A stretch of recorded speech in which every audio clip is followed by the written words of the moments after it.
Well, and that's close. Again, one of the small forwards has pushed down hard. This is it.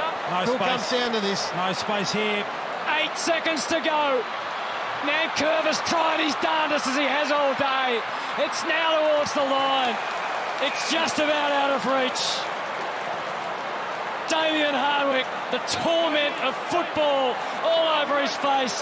The Cats know they've got it done. No free kick in the ruck here. What an incredible game of football. Words fail.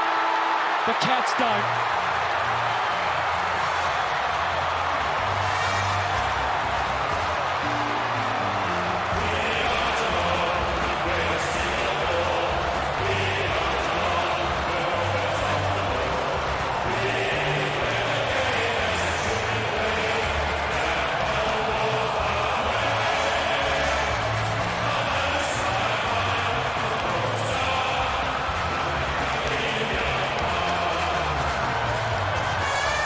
Two incredible clubs, two incredible teams.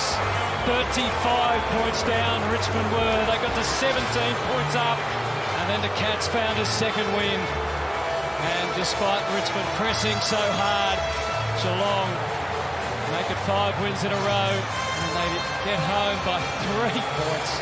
It's an incredible game of footy. It really is. It's one you can go back and watch so many times and enjoy the different periods of momentum that both sides had. And Isn't it an amazing thing, momentum? And it reflects the way they want to play. You know, it was Geelong early, and then Richmond came back out and said, we've got to do something. Let's go back and play the way we did. And then when all was lost, got out to 17 points in the last quarter when Lynch kicks that goal. Geelong go, right, let's go. We've got nothing to lose. And the whole thing opens up. So it's amazing how that attitude shift can affect the game of footy. And you just wonder, what did Richmond have to spend to get there? There's some pictures here. If you any doubt about Tom Stewart and what sort of character he is, I think you're getting a sense here. The jubilation of the victory and then the thoughts of what happened. Let's go down to David King on the ground. Well, I'm down here with the 200 gamer. You're a bit spent, Jeremy. That was an amazing game. 35 points up. You lost the lead. You found a way to win. What a football club. Yeah, I'm out of breath. Going up in the midfield's not great for me, I don't think. But it was an awesome game. Like, it really was. We got out to a nice lead, but you know, it's happened a fair bit this season. Like, teams have got momentum and no leads, big enough. So we knew they'd come, and they did. And what a last quarter. You've seen Tyson Stengel up close all year. Some of his efforts in that last term. Yeah, even the little things, like I think he brought the ball to ground over there on a tall. You know, all our smalls do that, and he's not only kicking goals, but his movement. You know, he gets up, he gets back, he dances around. We just let him do his thing. I think that's why it's working so well. What were you doing the centre bounces there late? You reckon it's not good for you going in the middle? Yeah, well, I actually quite enjoy it, but I still don't know what's going on in there. The boys are calling to hit somewhere, and I honestly don't know where it's going, but it's good. I like to get up the ground and lose my opponent. You know, Grimes is such a great player, and he doesn't want to come in there with me, so it's a good way to get off him, but he catches me on the way back, that's for sure. They're a really good team. They're a really good back six, the Tigers boys, and it was a great game. Well, yourself personally, significant milestone, 200 games. It's an amazing effort, and to play well today means something to you? Yeah, I think definitely, walking out here with my little niece Poppy today was awesome. But to have all the family here come across from Dartmouth, I think there's 60 or 70 odd. It was awesome to play well in front of them. We gave them a great game, regardless of the result. But, yeah, really good to have everyone here. Well done, mate. Congratulations. Appreciate it. Thank you very much. I know it's a cliche, but they lost not a single fan anywhere in the country. They were absolutely superb. They were very sluggish out of the blocks. They gave up a 20-point lead. It got out to 34. Squared it away 20 points at half-time, and there was a bit of a look about them that said, yeah, they've been given a reminder. And then on the back of some Shea Bolton heroics, and Liam Baker was superb, they got themselves back into the contest. So they'll be shattered and disappointed. They got to a 17-point lead in that third quarter halfway through that last quarter when Tommy Lynch kicked the goal, and from that point on you'd expect them to win, but the whole complexion of the game changed. Geelong knew that they had to be attacking, and they got away and started, belting through the middle of the ground. They got a win. Kingy's enjoying it. He's out in the middle of the ground. He's with one of the stars of today's game. Tyson Stengel. Tyson, it's been an unbelievable journey for you, an amazing season you're having, but just run us through that last quarter. You had some great moments. Yeah, I just played as I normally play in the last quarter, so just like getting around the ball and trying to get to good spots, and fortunately enough, I was in good spots to get the ball. Look like you're loving your time down Geelong this year. Yeah, it's been pretty good down there. They embraced me down there, and yeah, it's showing on the football field as well. What's it like playing with Tom Hawkins and Jeremy Cameron? Yeah, it's pretty good. The big boys down there. Yeah, getting the ball to ground and then just getting around them and kicking goals as well. You swooped on that ball at centre-half forward at speed. Were you thinking about having a shot yourself or just pull it to the top of the square?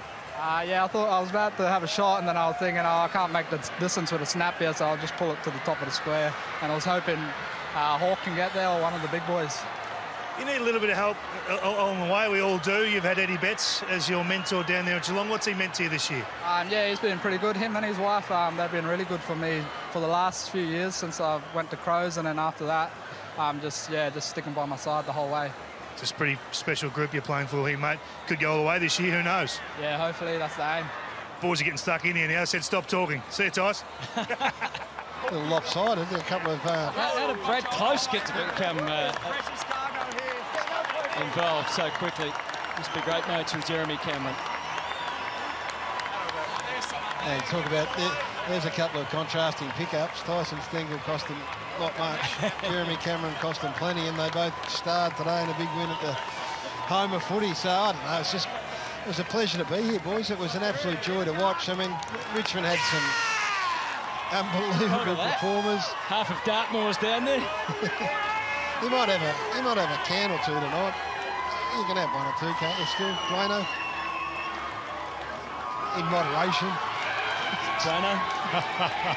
Am I the default position on whether you can have one or two? I looked at I'll tell you what I do hope. I hope these two teams meet in the finals. Yeah.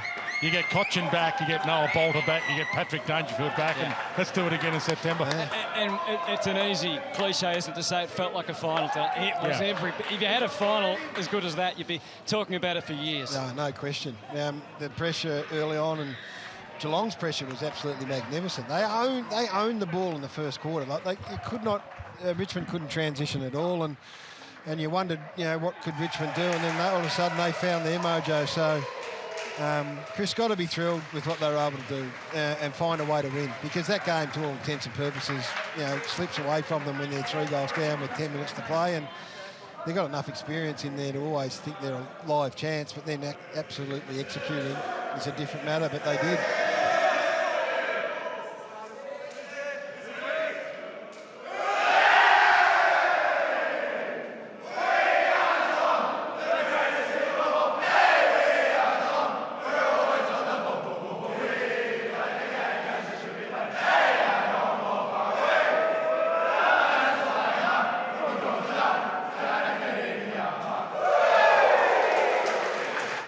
This has been a Fox Sports production.